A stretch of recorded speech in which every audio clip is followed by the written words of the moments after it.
Setelah Jokowi tegaskan mendukung penuh dan akan bekerja keras untuk PSI, kini sang putra bungsu yang juga Ketua Umum PSI Kaisang Pangarep menyebut inisial J akan menjadi Ketua Dewan Pembina partainya. Lalu seberapa besar kemungkinan Jokowi akan masuk dalam struktur PSI? Kenapa PSI terkesan malu-malu untuk mengajak Jokowi bergabung? Apa yang ditimbang PSI dan apa yang ditimbang Jokowi? Kita bahas bersama analis politik dari Parameter Politik Indonesia, Adi Prayitno. Mas Adi, membaca gaya komunikasi politik Jokowi setelah lantang bilang akan dukung partai PSI dan akan menjadi partai besar di 2034. Makanya ia akan bekerja keras untuk PSI. Ini kode dari Jokowi untuk gabung di PSI dalam strukturnya? Ya, saya kira itu memang kode keras ya soal kemungkinan Jokowi akan bergabung di PSI. Meski secara prinsip sebenarnya tanpa legal formal, tanpa masuk struktur sekalipun, PSI itu kan imam besar politiknya adalah Jokowi. Orkestrasi politiknya adalah sangat tergantung bagaimana arahan-arahan politik yang disampaikan oleh Jokowi. Tapi kalau boleh kita menebak sebenarnya, siapa sebenarnya sosok berinisial J yang dimaksud oleh Kaisang sudah bersedia didapuk sebagai Ketua Dewan Pembina PSI, kemungkinannya dua hal. Pertama adalah Pak Jokowi, yang kedua adalah Pak Jeffrey Giovanni. Iya. Kalau kemudian at the end of the day-nya misalnya yang jadi Ketua Dewan Pembina PSI itu adalah Jeffrey Giovanni, tentu tidak ada elemen of surprise yang sebenarnya ditunggu oleh publik. Karena selama ini memang JG adalah sosok pendiri dan juga adalah sebagai orang yang pernah menjadi ketua Dewan Penasehat ya. Kalau yang kemudian ditunggu yang kedua adalah Pak Jokowi. Ini yang sebenarnya ditunggu dalam konteks legal formal secara struktural menyatakan diri dan menjadi bagian penting dari PSI. Inilah yang saya kira dugaan publik ketika Kaisang mengatakan tanda-tandanya adalah tokoh nasional berinisial J sudah bersedia. Publik itu menduga akan mengarah kepada Pak Jokowi bersedia sebagai ketua Dewan. Karena sebelumnya memang Jeffrey Giovanni sudah menjabat sebagai Ketua Dewan Pembina. Seandainya Jokowi menjadi Ketua Dewan Pembina PSI, apakah Jokowi masih punya istilahnya bargaining politik yang kuat? Mengingatkan kita tahu bahwa PSI tak lolos di parlemen. Ya, saya kira secara prinsip PSI itu punya keyakinan yang cukup kuat bahwa Jokowi itu adalah sebagai sosok yang punya pengalaman politik yang cukup panjang dan tidak pernah kalah pemilu.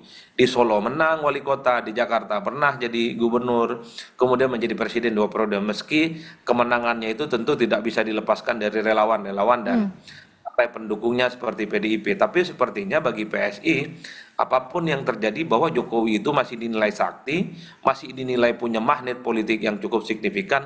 Karenanya wajar kalau kemudian beberapa waktu yang lalu kita mendengarkan bagaimana Jeffrey Giovanni mengatakan bahwa kalau perlu harus nangis-nangis supaya Pak Jokowi dan keluarga besarnya harus menjadi bagian dari PSI. Itu kan menegaskan bahwa kiblat politik, imam politik, ideologi politik yang ingin dibangun oleh PSI tak lain tak bukan hanyalah Pak Jokowi. Makanya tidak mengherankan ketika Kaisang menyebut inisial J tokoh nasional itu sebenarnya publik menerka. Konfirmasinya adalah Pak Jokowi bukan yang lainnya. Tapi Mas Adi, kalau Pak JK, tapi Mas Adi kalau dilihat di sini siapa sebenarnya yang lebih akan diuntungkan? Apakah Pak Jokowi sebagai bentuk kendaraan mesin politiknya atau justru PSI untuk mendongkrak PSI menjadi partai besar seperti yang diinginkan Pak Jokowi pada 2034? Ya, saya kira PSI menang banyak, apapun judulnya. Jokowi ini kan punya nama besar, mantan presiden, popularitasnya masih cukup kuat. Sekalipun misalnya approval rating dan tingkat kepuasannya itu secara perlahan itu menurun, tentu ini tidak terlepas karena posisi Jokowi bukan lagi sebagai presiden. Tapi sepertinya PSI tetaplah punya keyakinan bahwa apa yang dimiliki oleh Pak Jokowi selama ini, pengalaman politik, magnetnya yang dinilai masih cukup kuat, itu diharapkan akan semakin bertuah misalnya di 2029 nanti. Meski publik juga tahu bahwa sebenarnya PSI mengidentifikasi dengan Jokowi itu sejak pemilu 2024 yang lalu. Dan saat itu juga ternyata PSI nggak lolos ke parlemen. Apalagi saat ini setelah tak lagi jadi presiden, itulah yang saya sebutkan. Ini semacam perjudian politik, pertaruhan politik Jokowi setelah tak lagi jadi presiden, tak lagi bersama dengan PDIP, apakah kesaktiannya itu akan tetap kuat ataukah justru sebaliknya akan semakin berkurang dan tidak akan ada signifikansinya. Mas Adi, jika Anda tadi menyebut ada 2029, ada juga kekuatan dan kesaktian Pak Jokowi menurut Anda. Apakah nantinya ke depannya akan ada partai-partai lain yang merasa terancam jika Pak Jokowi resmi masuk dalam struktur PSI? Secara prinsip semua partai itu saling bersaing, pemilihnya juga saling beririsan.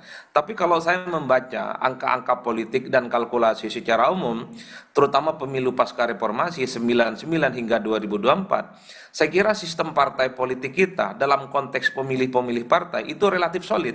Misalnya pemilih PDIP tetap solid, sekalipun kurang misalnya sekitar 1 atau 2%. Itu di 2024 kurang kan, kemudian kemarin PDIP.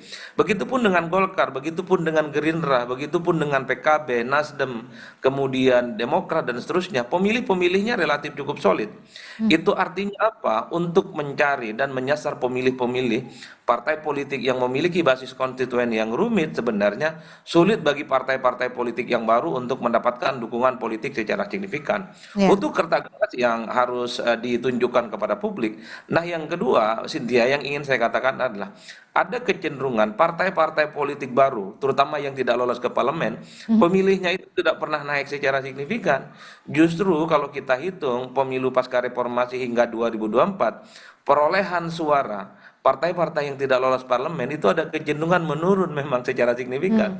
Realitas politik yang Baik. tentu tidak mudah akan dihadapi oleh PSI menghadapi pertarungan politik di 2029 di tengah misalnya sistem kepartaian kita sudah mulai solid, di mana dukungan rakyat kepada Baik. partai politik tertentu sudah mulai terbentuk, Baik. dan ada kecenderungan partai politik baru non parlemen Ya. itu suaranya tidak pernah lolos dan kemudian dukungan politiknya selama ini tidak pernah kelihatan secara Baik, signifikan juga. artinya kita nantikan seperti apa keputusannya, nanti siapa Ketua Dewan Pembina dari PSI. Terima kasih Mas Adi Prayitno, Direktur Eksekutif Parameter Politik atas perspektifnya sore hari ini. Selamat sore Mas.